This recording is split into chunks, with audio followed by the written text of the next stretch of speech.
วัสดีครับ EP นี้เราจะมาเล่น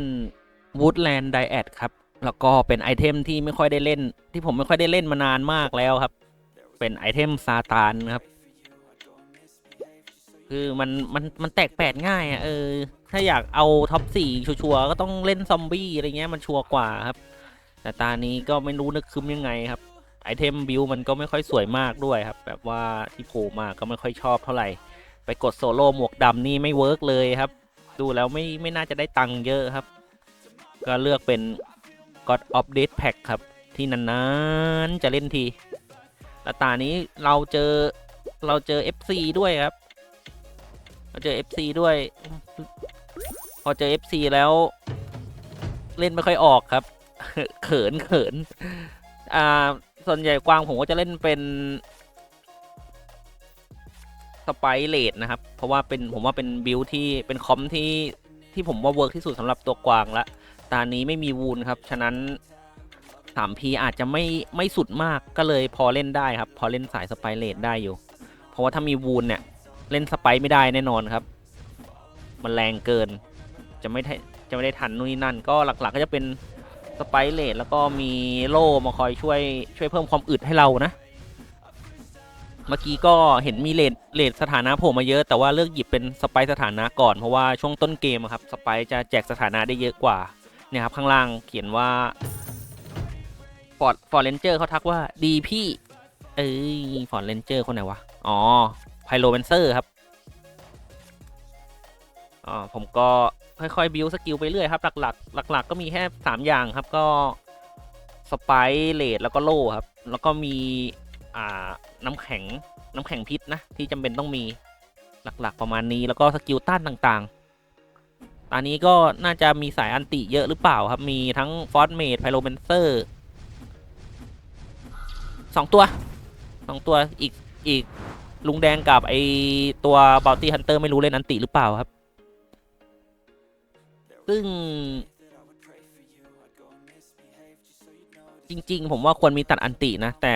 ช่วงแรกผมอาจจะประมาทไปหน่อยว่าคิดว่าสถานะเราน่าจะแรงพอสู้อันติได้อะไรเงี้ยอันนี้ผมก็เน้นไปที่สไปสถานะก่อนครับสไปขึ้นเป็น1 ดาวแล้วก็คีย์หลักของเราครับเลดรีเคมอันนี้ขอเพิ่มสไปช่วงตัวแรกให้มันตัวใหญ่หน่อยครับให้มันช่วยยืนได้หน่อยนึงครับแล้วก็เป็นเบสิกเฮดแล้วโหทั้งพอยซันฟูลี่เลดรีเคมดีๆทั้งนั้นดูแล้วเมื่อกี้กดแท็บดูครับโอ้โหสายอันติ3 คนสายเลดอีก2-3 คนฉะนั้นต้องขออภัยคุณฟอร์เรนเจอร์ด้วยครับว่าจำเป็นต้องตัดอันติและตัดเลดจริงๆครับไม่ได้เมมแก้ทางกันเลยครับดีครับพี่เพย์วิดยูไอช่วงทักตอนแรกผมก็ไม่ทันได้เห็นนะครับ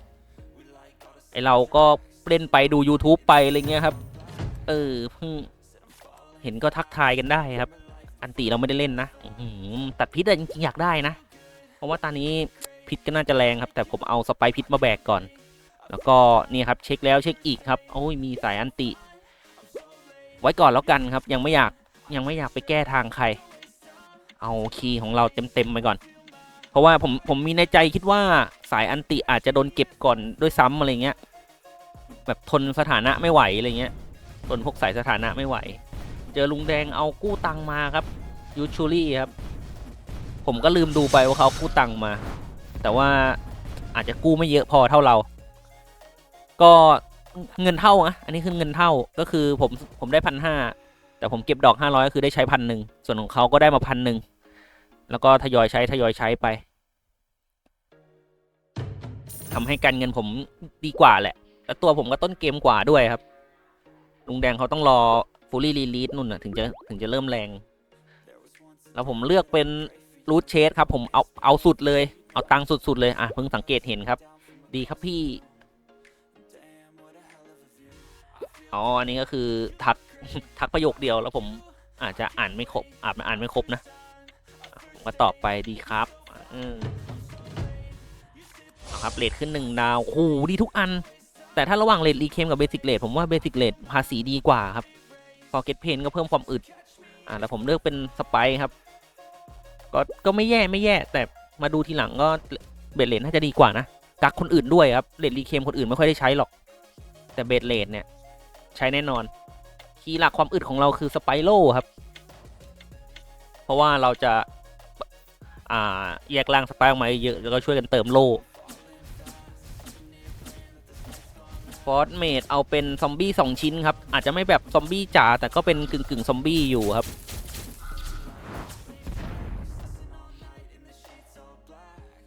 เหมือนเป็นไอเทมเร่งตัวเองตายนะนี้ อยากตายไปไวเอาตังค์เหรอ FC ครับพี่โอเอาไปเลยครับหัวใจ1 ดวงผมก็ไม่รู้จะพิมพ์อะไรเยอะนะเอาเป็นเติมเฮดซะหน่อยครับอ้าวแล้วก็สไปพิษมาครับตานี้มีหลบนะแต่ว่าสถานะค่อนข้างแน่นครับสไปมาเบิลนี่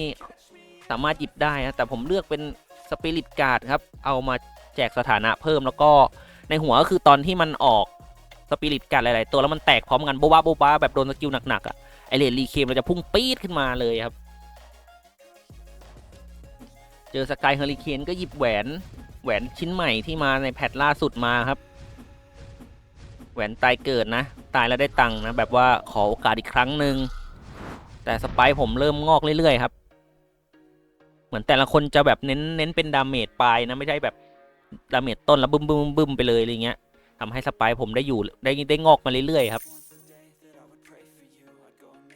รูทเชดก็เริ่มทำเงินมาเรื่อยๆนะตัดน้ำแข็งครับแล้วก็ฟูรี่ลีลีสครับดาเมจหลักของเราน้ำแข็งก็ดีทั้งคู่นะระหว่างน้ำแข็งเลดกับน้ำเบสิกน้ำแข็งครับแล้วก็เติมโลเฮดเข้ามาแล้วก็ต้องเริ่มตัดอันติได้แล้วไหมครับเอาไงดีสักหน่อยแล้วกันแล้วเดี๋ยวไปสไปคอนแทคครับตอนนี้สไปตัวใหญ่มีแค่สกิลยืนสกิลที่ทำให้เพิ่มความอึดตอนนี้มีแค่สไปครับที่ช่วยยืนได้แล้วก็ทำสไปตัวใหญ่มีแค่สไปคอนแทคกับสไปหลบนะถ้าอยากทนพวกสถานะหนักๆได้จำเป็นต้องรีบทำสไปตัวใหญ่หรือโล่หนาๆครับก็มี P Battle Shield นะกับเติมโล่เรื่อยๆอะไรเงี้ยไปครับเราต้องกักเอาไว้ก่อนครับใช้ด้วยกักด้วยโอ้สวยเลยครับแล้วก็เป็นฟีดพอยซันครับสถานะเราเริ่มแน่นแล้วก็ฟีดคอนโทรลน่าสนใจครับสไปมาเบิลก็น่าสนใจแต่ว่าเฮดจะขึ้น1 ดาวครับผมเลยเลือกเฮดมาก่อนจริงๆเป็นช้อยที่ไม่ค่อยดีครับมิดเพย์นิดหน่อยเพราะว่าเฮดเอาทีหลังก็ได้ครับไอ้2 อันแรกดีกว่าเยอะเลยกำลังคิดว่าจะเล่น2-3 พีด้วยเลยดีไหมอะไรเงี้ยครับแต่อาจจะดูโลภไปหน่อยหรือเปล่าแต่มันก็น่าเล่นอยู่นะอย่างน้อยพีเฮดก็น่าจะต้องมีนะเอามากันพีน้ำแข็งอะไว้ล้างกับพวก3 พีไงไม่งั้นเราโดนพีพิษกับพีน้ำแข็งอัดเข้ามาแน่นๆแล้วเราล่วงเลยนะ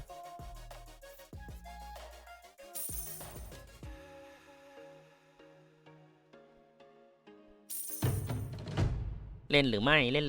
เอาไงดีเล่นหรือไม่จะสไปเลทหรือเล่น3 พีด้วยโลภเกินเงินไม่พอครับโอเคไม่เล่นครับแล้วก็เติมตัวสไปตัวใหญ่แล้วก็เลดรีเคมแต่ว่าตัดเลดก็น่าสนใจนะคนเล่นเลดเยอะเลยครับลุงแดงไพโรแมนเซอร์โอ้แล้วสไปตัวใหญ่หนักๆแล้วมาแล้วเดฟมาเตอรี่ของเราครับสกิลเพิ่มความอึดให้เรานะเดี๋ยวช่วงกลางเกมแล้วแบบนี้ต้องหาเดฟมาเตอรี่กับพ็อกเก็ตเพนแล้วนะครับไม่งั้นอึดไม่ไหวนะดาเมจผมว่าน่าจะล้นเหลือหรือเปล่ามาครับเจอฟอร์ดเรนเจอร์ครับเล่นเป็นสายเลดแน่นๆตัวลีลีดผมขั้น1นะยังไม่แรงมากเนี่ยขนาดเลดรีเคมผมอัพไปเยอะนะส่วนเบลเลดผมอัพขั้น1เองมั้ง1-2เองอะยังแบบสูสีเลยอะจริงๆบาลานซ์สเกลน่าสนใจนะเราตอนนี้ไม่มี HP ครับทำให้แบบเราเร่ง EXP ได้อะไรเงี้ยครับโอ้แต่ว่าไอเทมแบบผมจะเซตเป็นบิลซอมบี้ซะเยอะครับไอเทมไม่สวยเลยครับเสียตัวอีกแล้วครับเราใส่สุดเลยครับไอเทมคอมโบของซาตานครับเราก็จะได้เงินเน้นเงินเยอะๆไปเลยครับก็ไฮริทไฮรีเทิร์นนะรอบนี้ตัดน้ำแข็งครับเติมสไปพิษ แล้วก็เป็นฟีดพอยซันครับแล้วก็เพิ่มขนาดสไปค์อินทาวเวลมิสไซล์ก็เอาดีไหมนะ มันก็ไม่ได้แรงมากนะจริงๆโอเคเป็นตัดพิษครับแล้วก็รีเฟซให้ครบเหลือ500เดี๋ยวเป็นเลดพิษกันต่อเพราะว่าดาเมจหลักๆผมว่าน่าจะมาจากฟูลี่รีลีสมากกว่าแล้วก็พวกสถานะต่างๆนะเจอ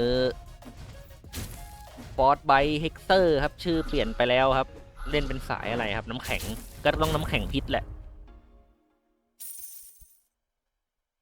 โดนผมไป6 ดาเมจครับแต่ตานี้แบบพวกสายสถานะจะเบาหน่อยนะเพราะว่ามีโล่มากันพิษมีเฮดมาล้างน้ำแข็งผมหยิบเมจิกดอทหน่อยครับเผื่อว่าเจอสายฟูลี่ลีลีด้วยกันโอ้ทั้งเลดเฮดเลดโลดีทั้งคู่ครับเลยเลือกเป็นเลดโลตานี้สไปตัวไม่ใหญ่มากครับผมเลยไม่ได้หยิบตัดสไปมานะแล้วก็โอ้โหดีทุกอันเลยผมว่าจะเลือกเป็น Forget Pain ครับแล้วเดี๋ยวอาจจะไปหยิบ Fully Release ขั้น2ครับเพิ่มดาเมจกันสักหน่อยโอ้โหฟิเลนเมดเอาเป็น P Battle Shield ทองเลยครับแต่ตานี้ไม่มีวูนนะไม่จำเป็นต้องขนาดนั้นครับเพราะว่ามันแป๊บเดียวก็หมดนะถ้าเกิดมันไม่มีวูนอะไรมากัน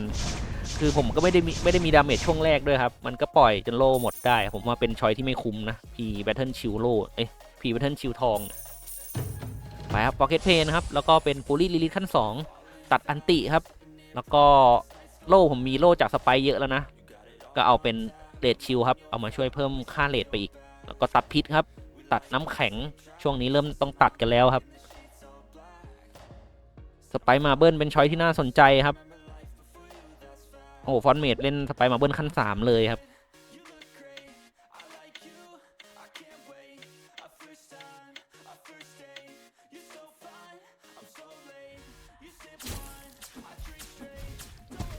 มาดูโอ้แต่ลูกสไปลูกกระเปียกเดียวเองครับใช้ความสามารถของสไปที่ซื้อมาไม่คุ้มเลยครับจริงๆตานี้ใส่สไปแบบไม่ค่อยน่าเล่นนะผมเล่นได้เพราะว่าผมมีเสกสไปเรื่อยๆครับตานี้สไปลูกมันเล็กตัดสไปสักหน่อยครับพอยซันดาเมจติดไว้1แล้วก็เซตพิษนี้ไม่ได้เล่นครับติดใน1เพราะว่าเรามีฟีดพอยซันนะถ้าเราแปะน้ำแข็งเยิ้มๆจะแดงแรงเอาเมจิกดอทมากันฟูลี่รีลีสครับแล้วก็เดมอเตอรี่เรามีขั้น1อยู่ยังไม่ต้องรีบหาพวกสกิลยูนิคครับก็เป็นสปิริตการ์ดขั้น2แล้วครับ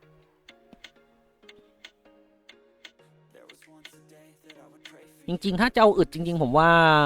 Forget Pain ทองก็เป็นชอยที่น่าสนใจครับเพราะว่าเราเจนค่าฟูลี่ได้ค่อนข้างง่ายนะเนี่ยค่อนข้างง่ายเลยมาเจอสกายเฮอริเคนครับไอเทมแบบเป็นเงินล้วนๆผมว่าชิ้นที่2ผมว่ามันไม่ใช่ซอมบี้นะมันคือเงินแหละแค่เป็นเงินที่มาตอนท้ายเฉยโอกาสสุดท้าย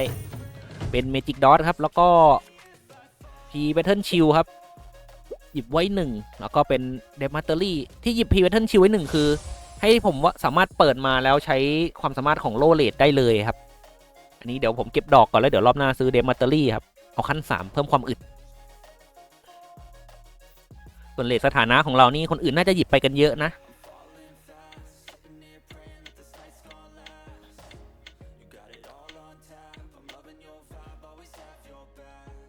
เจอบ Bounty Hunter สายอันติครับแล้วผมเก็บไว้600โกโดนยิงเพิ่มอีกหลายนัดเลยครับยิงทะลุเข้ามาด้วยครับไม่สนโล่เลยครับป๊อกป๊อกป๊อกป๊อกป๊อกป๊อกป๊อกป๊อกแต่ว่าเลือดเขายังน้อยกว่าผมเยอะครับ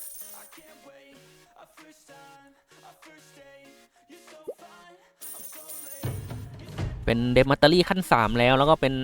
เลดเป็นสไปโลเต็มแล้วครับเพอร์ดิกลูปไว้ก่อนแล้วกันเอาเป็นพอยซันเฮดครับให้มันเร่งพิษไวๆหน่อยครับชิลคอนโทรลทองเลยดีไหมครับสกิลแบกของเราตอนนี้เพิ่มเรื่องความอึดไว้ก่อนแล้วกันครับเติมโลไว้อย่างละ1แล้วก็ตัดพิษครับทวินสไปมาแล้วจัดเลยแล้วกันเบสิกเลดขั้น1เองเหรอเนี่ยหายากอยู่นะครับลุงนี้น่าจะหยิบเบสิกเลดตั้งแต่เนิ่นๆลุงแดงครับเลดโล่ทองไม่ใช่มีสกิลโล่ทองแล้วก็มีพีแพทเทิร์นชิลทองครับ เนี่ยเขาได้เข้าสถานะเลดไวนะจากสกิลเลดโล่ของเขาอะเพราะว่าพีเวทเทิลชิลเขาเยอะแต่ว่าก็ไม่มีดาเมจครับช่วงแรกผมก็ไม่ได้มีดาเมจไปทำลายโล่เขาเยอะด้วยครับทำให้เขาได้ใช้ผลไม่ได้คุ้มเต็มที่นะ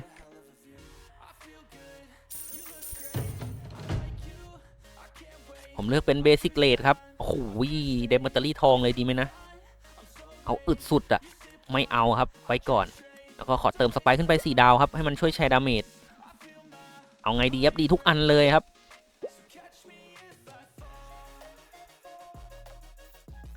ลังเลครับลังเลอันไหนดีเอาเติมสถานะน้ำแข็งไปก่อนแล้วกัน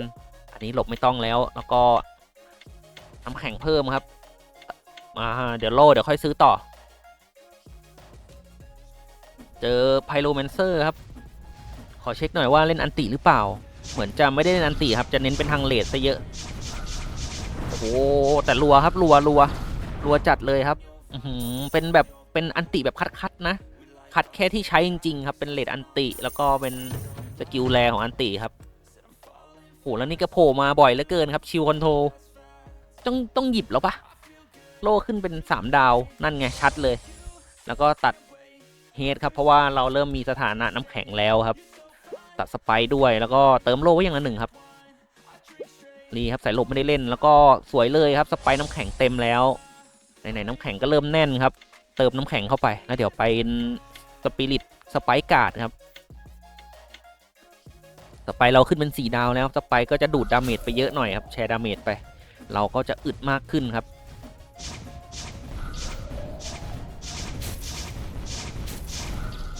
ดาเมจของเราอันอื่นไม่มีเลยครับมีเป็นสถานะล้วนๆเลยครับเน้นอึดเลยครับเน้นอึดเน้นแจกสถานะครับเติมสไปเข้าไปแล้วก็เป็นพีแพทเทิร์นเฮดครับเอามาล้างพีแพทเทิร์นฟีดไปครับใช้เองด้วยกักด้วยครับแล้วก็เป็นสไปคอนแทคครับ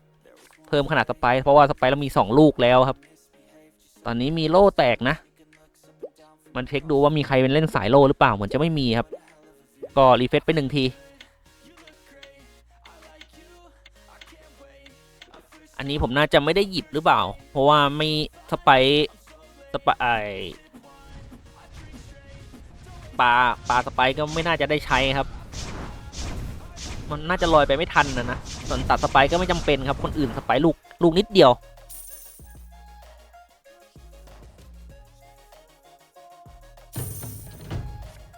เริ่มเป็นตัดสไปครับ100 เดียวไม่แพงเท่าไหร่แล้วก็เป็นสไปเฮดครับเอามาแก้สายโล่แล้วก็เพิ่มขนาดสไปแล้วก็หยิบยูนิคโล่ครับแล้วก็เป็น P Battle Head 1,300ครับแล้วเป็นสไปคอนแทคเต็มแล้วไฟนอลดีเฟนส์มาครับรอบต่อไปผมน่าจะต้องเจอสายอันติจริงผมต้องหาตัดอันติแล้วนะแต่หาไม่เจอแล้วครับ ท้ายเกมแล้วหายากนะพวกตัดสำคัญผมก็ไม่คิดว่าสายอันติจะอยู่รอดปลอดภัยกันมาถึงขนาดนี้ครับไม่ได้เม้มใส่กันด้วยก็เลยไม่ได้หยิบมาตั้งแต่เนิ่นๆครับ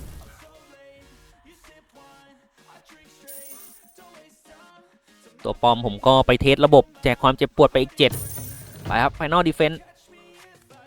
แล้วก็โอ้โหฟิตพอยซันขั้น4แล้วครับสวยเลยแล้วก็เป็นเฮสลีเคมครับอันนี้เป็นตัดเลทครับเพราะว่าผมคิดแล้วว่าน่าจะต้องไปเจอคุณฟอร์เรนเจอร์ตอนท้ายครับ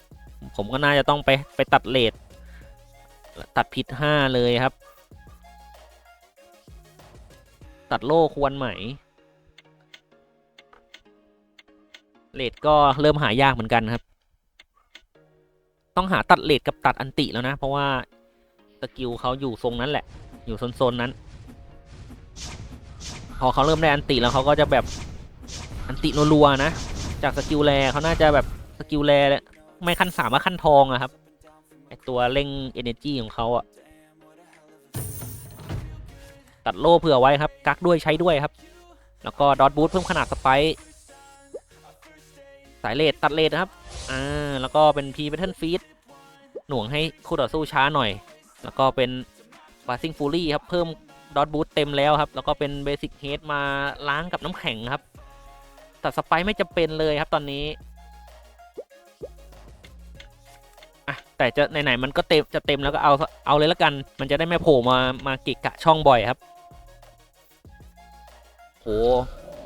คนนี้ก็เล่นสายอันติเลดครับสกายเฮอริเคนแต่สกิลเขาค่อนข้างเยอะอยู่หลากหลายครับหยิบตัดอันติหยิบตัดเลดนี่คุ้มหน้าดูเลยครับแต่ตัดอันติหาไม่เจอแล้วเจอนี่นะนี่ครับ3แล้วก็เป็นเบสิกเฮดเต็มครับโลเลดขั้น4ครับสวยเลยครับ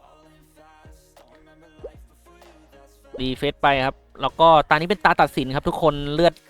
เหลือเท่าดาเมจพอดีครับคือแพ้แล้วจบเลยครับก็ใส่สุดแล้วก็เป็นชิลสแมชขั้น1ครับเอามาเพิ่มความหนาของเดฟมัตเตอรี่ครับ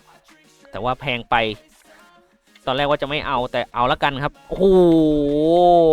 แล้วรู้งี้ครับ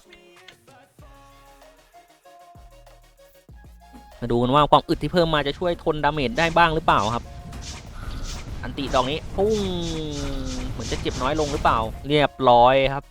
โดนสถานะของเราไปแน่นๆครับอุลีลีลีทเรานี่ตอนแรกจะมาแบกครับโอ้โหไม่มีดาเมจเลยสถานะแบกเอาไว้ล้วนๆเลยครับสไปเราลูกใหญ่ลูกโต